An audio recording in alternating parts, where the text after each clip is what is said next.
नमस्कार, मैं जितेंद्र शर्मा। नवरात्रि समाप्त हो चुके हैं। 9 देवियों की पूजा और आराधना का जो त्योहार है वो खत्म हो चुका है, यानी कि समाप्त हो चुका है। 9 दिन में 9 देवियों की आराधना की जाती है और हर्षोल्लास के साथ की जाती है, धूमधाम से की जाती है। पूजा की जाती है, अर्चना की जाती है, आरती की जाती है, कन्याओं को पूजन किया जाता है। विधि विधान के साथ ये धार्मिक आस्था का जो त्योहार है वो मनाया जाता है। इस बार 2025 के नवरात्र 22 सितंबर से 1 अक्टूबर तक मनाए गए थे। शैलपुत्री, ब्रह्मचारिणी, चंद्रघंटा, कूष्मांडा, स्कंद, माता कात्यायनी, काल रात्रि, महागौरी और सिद्धिरात्रि, ये 9 देवी हैं जिनकी नवरात्रों में आराधना की जाती है, पूजा की जाती है। पीछे का कारण यही है कि इन देवियों ने राक्षसों का अंत किया। देखिए, राक्षसों को जो जितने भी वरदान थे वो देवताओं ने दिए थे, लेकिन वो सदुपयोग करने के लिए दिए थे, मिसयूज करने के लिए नहीं दिए थे। लेकिन वो राक्षस राक्षसी क्या, जब भी सदुपयोग किसी वरदान का करे, जब मिसयूज करने लगे थे, उनका आतंक फैलने लगा था धरती पर। और जब देवताओं की शक्ति उनके सामने क्षीण होने लगी थी, तो ऐसे में देवी माँ फ्रंट पे आई और उन्होंने 9 रूप रखकर तमाम राक्षसों का खात्मा कर दिया था। ऐसी जो कथा है वो सुनने को मिलती है। भारत में देवियों के तमाम जितने भी मंदिर हैं, उन सभी मंदिरों में श्रद्धालुओं ने अर्चना की, वरदान मांगे, खुशियां मांगी। कहते हैं ना कि खाली हाथ जाता है और खुशियां लेके आता है। बहुत सारी बातें होती हैं जो आपने सबने सुनी है और वो हमने भी सुनी है। तेरे दर पर आया हूँ माता खाली झोली लेके, लेकिन हमें विश्वास है कि झोली भरकर लेकर जाऊंगा। इतनी भरोसेमंद आस्था का हमारा भारत देश है।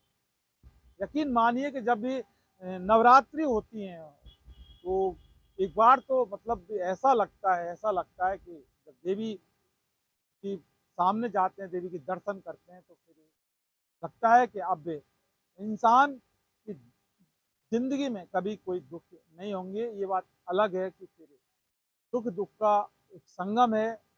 जहाँ सुख होता है वहीं दुख होता है, और जहाँ दुख होता है वहाँ दुख होता है।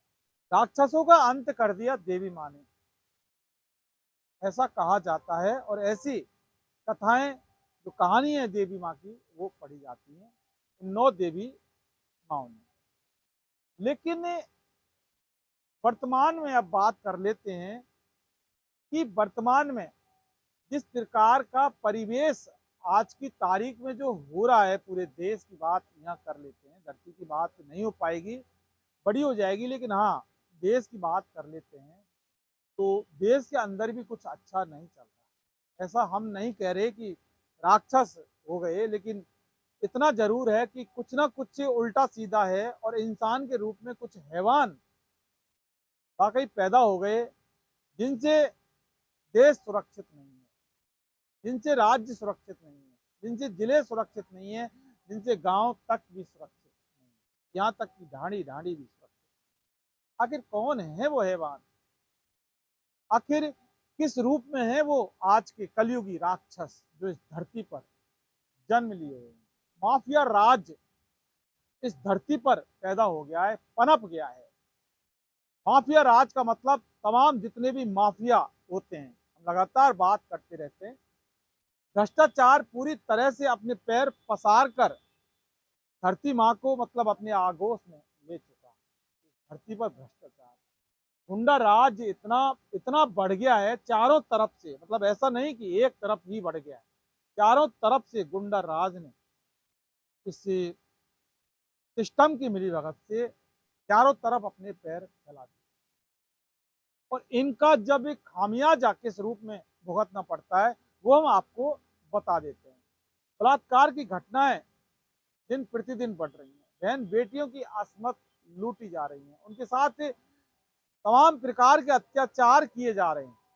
घर से लेके बाहर तक कहीं पर भी नारी जो देवी है आज की, वो सुरक्षित नहीं है। यानी घर में भी सुरक्षित नहीं है, बाहर भी नहीं है, रास्ते में भी नहीं है, और जो कोई कामकाजी जो महिला हैं वो वर्किंग स्थल पर भी सुरक्षित नहीं है।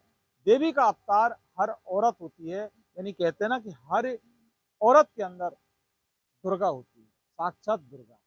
औरत को दुर्गा के रूप में देखा जाता है। बेआबरू की जा रही हैं आज की हमारे यहाँ की देवियां, और वो देवियों को बेआबरू करने वाला कोई और नहीं, वो वाले राक्षस नहीं जिनको 9 देवियों ने मारा था, उनका उनका संहार किया, उनका खात्मा किया था। कलयुगी राक्षस जो हमारे बीच में दिन रात घूमते हैं, दिन रात बैठते हैं, लेकिन उनके इरादों को समझ नहीं पाते। कहते हैं ना कि जो पहले राक्षस होते थे तो उनके वो सींग होते थे, आजकल जो राक्षस होते हैं वो मतलब इंसान के रूप में पनपने लगे हैं। उनको आए दिन देखा जा सकता है किसी न किसी रूप में। बात प्रताड़ना की होती है, इन देवियों के साथ जब अत्याचार होता है तो उसके बाद इंसाफ न्याय के लिए पुलिस थानों में जाती है, वहां पर भी सुरक्षित नहीं है। न्याय और इंसाफ तो बहुत दूर की बात है, थानों में भी देवियों के साथ है। बहुत गलत काम होता हुआ दिखा है। बहुत सारी घटनाएं तमाम सामने देखने को भी मिली। दबे कुचले लोगों के साथ किस कदर इस सिस्टम के लोग, जो भ्रष्टाचारी लोग हैं, प्रताड़ना आए दिन करते रहे गरीब लोगों के साथ। इंसाफ मांगने किसके पास जाए? सिस्टम के पास, प्रशासन के पास। प्रशासन से राहत नहीं मिलती, उसके बाद आ जाते हैं बड़े लेवल पर, नेताओं के पास जाते हैं लोग इंसाफ के लिए। लेकिन पता लगता है कि वहां पर भी बहुत कुछ, सारे ही नहीं लेकिन कुछ कुछ कलयुगी राक्षस के रूप में देखे जाते हैं। न्याय नहीं मिल पाता, देवियों को मिलता है तो बहुत देर हो चुकी होती है। आज की देवी कलयुगी राक्षसों के आतंक से देवियां दुखी हैं। तो इन राक्षसों का अंत करने के लिए क्या देवी माँ आएंगी इस धरती पर? क्या देवी माँ को आना चाहिए? क्या देवी माँ अवतार के रूप में इस धरती पर आ चुकी है, या फिर देवी माँ का इंतजार करना होगा? क्योंकि हमारी जो धरती पर जो देवियां हैं, इनके साथ सही नहीं हो रहा। ये जो 9 देवी हैं, इनको सोचना चाहिए। इनके बारे में हमारी जो धरती पर जो देवियां हैं, मासूम मासूम बच्चियां शिकार हो रही हैं, उनके साथ रेप होता है, उनको मार दिया जाता है।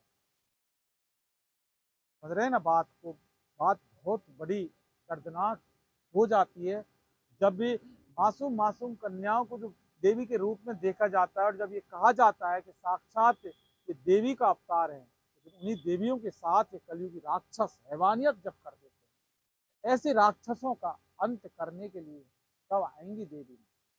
देवी माँ को आना चाहिए, या फिर वाकई देवी माँ को आना ही चाहिए? और आना ही चाहिए तो फिर कब आएंगी देवी माँ? और अगर आ गई तो फिर मान लिया जाए कि हर औरत के अंदर दुर्गा है। इसके बारे में ज्यादा कुछ नहीं कह सकते, सिर्फ एक आस्था का जो विषय है, इसलिए माना जा सकता है देवी माँ है वो यहीं पर है, इसी धरती पर है। लेकिन अगर हैं तो फिर राक्षसों का अंत क्यों नहीं करते? सवाल तो नहीं है हमारा, भला देवी माँ के ऊपर कैसे सवाल पैदा कर सकते हैं? देवी माँ साक्षात देवी, लेकिन होना कुछ ऐसा चाहिए जिससे कि हमारी जो धरती की जो देवियां हैं सुरक्षित रह सके कलयुगी राक्षसों के आतंक से, कलयुगी राक्षसों की दहशत से हर जगह व्याप्त। नमस्कार।